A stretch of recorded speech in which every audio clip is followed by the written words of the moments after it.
Hi, and right now we are flying abroad. Hello everyone, स्वागत है आपका flying abroad में। मेरा नाम है शिल्पा। अभी मैं खड़ी हूँ दिल्ली इंटरनेशनल एयरपोर्ट पे। मैं फ़्लाई कर रही हूँ जर्मनी। तो इस वीडियो में मैं आपको बताऊंगी कि आप कैसे फ़्लाई कर सकते हैं इंटरनेशनल। सबसे पहला स्टेप है टिकट्स बुक करना। उसके बाद में जैसे आप वेब चेक इन भी कर सकते हो 1-2 दिन पहले आपके फ़्लाइट से।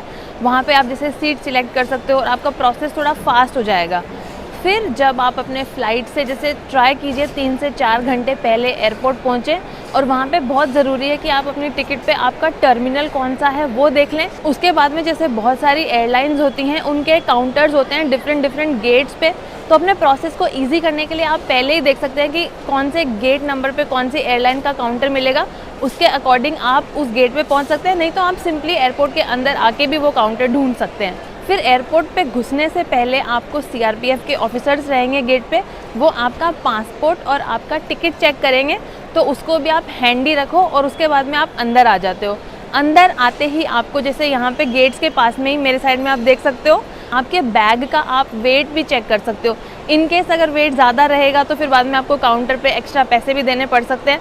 तो अगर आपके पास में ऑप्शन रहेगा तो आप अपना सामान वापस भेज सकते हो या फिर अदर दूसरे बैग्स वगैरह में शिफ्ट कर सकते हो। और यहाँ पे आपको सारी फ्लाइट इन्फॉर्मेशन भी मिल जाएगी। फिर आपको आपके एयरलाइन का जो चेक इन काउंटर है वहाँ आ जाना है, और यहाँ पे आप अपने चेक इन बैग्स ड्रॉप कर दोगे। जो आपको 7 बैग्स लेके जाने हैं फ़्लाइट में, वो आप यहाँ पे नहीं ड्रॉप करोगे। और यहाँ पे आपको 2 बातों का खास ध्यान रखना है। एक तो ये कि आप जो चेक इन यहाँ पे बैग दे रहे हो उसमें कुछ भी बैटरी का सामान नहीं होना चाहिए, जैसे पावर बैंक्स वगैरह होते हैं। और फिर दूसरी चीज़ है कि आपके पास में अगर कुछ भी ज़्यादा लिक्विड है, जैसे फ़्लाइट में अलाउड होता है बहुत ही कम 100 ml के आसपास, तो आप जैसे कुछ ऑयल लेके जा रहे हो, घी लेके जा रहे हो या फिर कोई और लिक्विड, तो फिर वो आपको अपने चेक इन बैग में ही रख देना है। और आपके कोई भी बैग में अगर जैसे कीमती सामान होता है या फिर कुछ ऐसा सामान होता है जो टूट सकता है, तो आप यहाँ पे उनसे रिक्वेस्ट भी कर सकते हैं कि उन पे ना फ्रेजाइल का टैग लगा दें, तो फिर वो एक्स्ट्रा ध्यान रखते हैं उस बैग का। फिर उसके बाद में आपको आ जाना है आपके इमिग्रेशन काउंटर पे। और यहाँ पे जैसे ना इमिग्रेशन ऑफिसर होता है, वो आपसे कुछ सवाल पूछेंगे, जैसे आपके डॉक्यूमेंट्स चेक करेंगे। और उसके बाद में ऐसे पूछ सकते हैं आपसे कि आप कहाँ जा रहे हो, किस पर्पज़ के लिए जा रहे हो। तो वहाँ पे आपको बहुत ही कोऑपरेट करना है और उनके सारे सवालों के जवाब दे देने हैं। और अब मैंने ले लिए हैं अपने सारे बैग्स, क्योंकि जब आप इमिग्रेशन काउंटर के वहाँ आते हो उसके बाद में ट्रॉली नहीं अलाउड। तो जो भी बैग आपको फ़्लाइट में लेके जाने हैं वो सारे के सारे आपको खुद ही उठाने पड़ेंगे, तो इसलिए लाइट ही ट्रैवल करो। इमिग्रेशन के बाद में फिर आता है सिक्योरिटी चेक। तो सिक्योरिटी चेक पे जैसे ना आपके जो भी सामान आप फ़्लाइट में लेके जा रहे हो वो प्लस आपकी खुद की चेकिंग होती है। जैसे जो भी आपके बैग में सामान है, वो जैसे मोबाइल वगैरह, लैपटॉप वगैरह, चार्जर वगैरह, ये सब आपको बाहर निकालने के लिए भी बोल देते हैं। और स्पेशली जैसे वो चेक करते हैं कि आपके बैग में कुछ भी ऐसा सामान नहीं हो जो जैसे फ़्लाइट में जो भी पैसेंजर्स हो उनके लिए डेंजरस हो सकता है, जैसे शार्प नाइफ या फिर जैसे मिर्ची वगैरह, कोकोनट, और एक बहुत बड़ी पूरी लिस्ट होती है जो फ़्लाइट में सामान अलाउड नहीं है, वो यहाँ पे चेक होता है कि वो आप लेके तो नहीं जा रहे हो ना। फिर ये है एयरपोर्ट का एरिया, और यहाँ पे जैसे बहुत सारे शॉप्स हैं शॉपिंग के लिए, और साथ में जैसे ऊपर यहाँ खाने के लिए फूड कोर्ट भी है।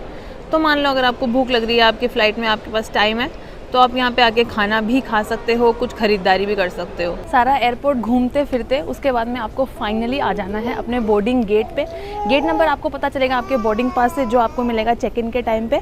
और यहाँ पे आपको टाइम से आ जाना है, अदरवाइज़ बहुत बारी ऐसे होता है कि आप एयरपोर्ट पे ही घूमते फिरते रहते हो और यहाँ पे आके आपकी फ़्लाइट छूट जाती है क्योंकि गेट्स क्लोज हो जाते हैं। तो यहाँ पे आप लेट नहीं हो सकते। और बोर्डिंग करवा के जब आप आओगे तो यहाँ पे आपको दिख जाएगा आपका प्लेन, जो भी होगा वो लगा हुआ रहेगा, उसमें आप जाके बैठ सकते हो। वो वहाँ एक प्लेन उड़ने की तैयारी भी कर रहा है। और सारा बोर्डिंग गेट वगैरह सब होके प्रोसेस, अब आप आ जाओगे आपके फ़्लाइट में। तो ये है पीछे फ़्लाइट की एंट्री, मैं जा रही हूँ, आप वहाँ देख सकते हैं पीछे प्लेन लगा हुआ भी है। Hi, and right now we are flying abroad. और फिर आप फ्लाइट में बैठ जाएंगे और टाइम हो जाएगा टेक ऑफ का। आप नीचे आ जाएंगे। ऑक्सीजन मास्क को अपने नाक मुंह पर रखकर सांस लेते रहें। दूसरों की सहायता।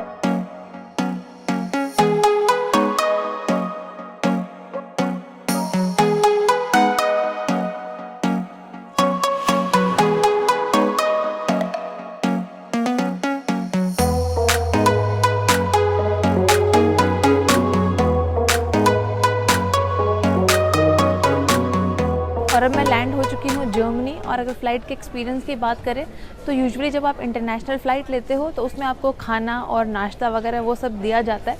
तो उसकी आप टेंशन नहीं करें। और जैसे आप लैंड हो जाते हो उसके बाद में होता है आपका इमिग्रेशन प्रोसेस। अगेन वहाँ पे जैसे इंडिया में जो इमिग्रेशन प्रोसेस होता है सेम ही यहाँ पे होता है। आपके डॉक्यूमेंट्स वगैरह चेक करते हैं, आपका रीज़न पूछते हैं कि आप क्यों आए हो यहाँ।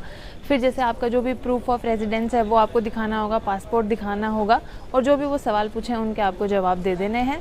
उसके बाद में इमिग्रेशन से निकल के आप आ जाते हो बैगेज के काउंटर पे। यहाँ पे आपको वो सारे बैग्स मिल जाएंगे जो आपने अपने चेक इन में दिए होंगे, तो यहाँ से आप अपने बैगेज कलेक्ट कर सकते हो और बैग्स वगैरह लेके आप निकल जाओगे एयरपोर्ट के बाहर। और बाहर निकल के जैसे यूजुअली आप जो भी आपका मोड ऑफ ट्रांसपोर्टेशन है, डिपेंडिंग कि आपको कितना दूर जाना है उसके अकॉर्डिंग आप जैसे कैब, बस, ट्रेन या फिर ट्रैम, लॉन्ग डिस्टेंस ट्रेन्स, वो सब भी ले सकते हो। और जैसे अगर आपके पास में सिम कार्ड वगैरह नहीं है तो अगर आपको वो चाहिए तो आप वो ले सकते हो, और उसके बाद में आप जा सकते हो अपनी डेस्टिनेशन पे। तो ये है प्रोसेस एक इंटरनेशनल फ़्लाइट लेने का। आई होप आपको ये वीडियो हेल्पफुल लगा हो। अगर वीडियो अच्छा लगा हो तो प्लीज़ चैनल को सब्सक्राइब कर दीजिए, वीडियो को लाइक कर दीजिए। मैं मिलती हूँ आपको अपने अगले वीडियो में, तब तक आप अपना ध्यान रखिए। Bye and take care.